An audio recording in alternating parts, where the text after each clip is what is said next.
വേമ്മേ നോക്കിയേ ചേട്ടൻ വന്നപ്പോ എനിക്ക് പുതിയൊരു ഉടുപ്പ് എടുത്തു വന്നു. ഇപ്പോഴത്തെ മോഡലാണ് ഫ്രോക്ക് നൈറ്റി. എങ്ങനെയുണ്ട്? ആ കൊള്ള. ഇനി ഒരു കുട്ടുടുപ്പ് ഇടാത്തതിന്റെ ഒരു കുറവേ ഉള്ളൂ. എടി ഇതൊക്കെ ഇപ്പോഴത്തെ പിള്ളേര് ഇടുന്നതാണ്, അല്ലാതെ നിന്നെ പോലെ തടിച്ചുകൾക്ക് പറ്റിയതൊന്നുമല്ല ഇങ്ങനത്തെ ഡ്രസ്സൊക്കെ. നിനക്ക് ശരിക്കും പറ്റണെന്താന്നാ ഒരു പുതപ്പ് മേടിക്കാം. ആ പുതപ്പ് അങ്ങട്ടെ മേത്തങ്ങ് പുതക്കി അതേ നിനക്കൊക്കെ പറ്റുള്ളൂ. അല്ലെങ്കിൽ ഇത്ര വണ്ണുള്ള നിനക്കൊക്കെ എന്തോരം തുണിയണം. ഓ ഇങ്ങനത്തെയൊക്കെ മോഡലൊക്കെ നിന്റെ വണ്ണമൊക്കെ ഒരു ഇട്ടൊന്ന് ആലോചിച്ചു നോക്കിയേ.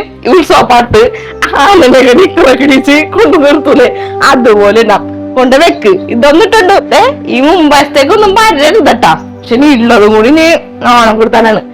ആ പിന്നെ ഒരു കാര്യം, നാളെ ഞായറാഴ്ച കല്യാണമാണ് എന്റെ ചേട്ടന്റെ മക്കളുടെ വീട്ടില്. അപ്പത് ഞങ്ങൾ പോകും. അതിന്റെ ഇടയിൽ നീ വരാൻ നിക്കരുത്. അവൻ നിന്നെ നിർബന്ധിക്കും, നീ വാ എന്നൊക്കെ പറയും. പക്ഷെ നീയായിട്ട് ഒഴിഞ്ഞു മാറിക്കോണം. എനിക്ക് പറ്റില്ല ഇനി അവിടെ പോയി നാണം കിടാനായിട്ട്. പറഞ്ഞത് മനസ്സിലായില്ല, നീ വന്നില്ല എന്ന് പറഞ്ഞേക്കണം.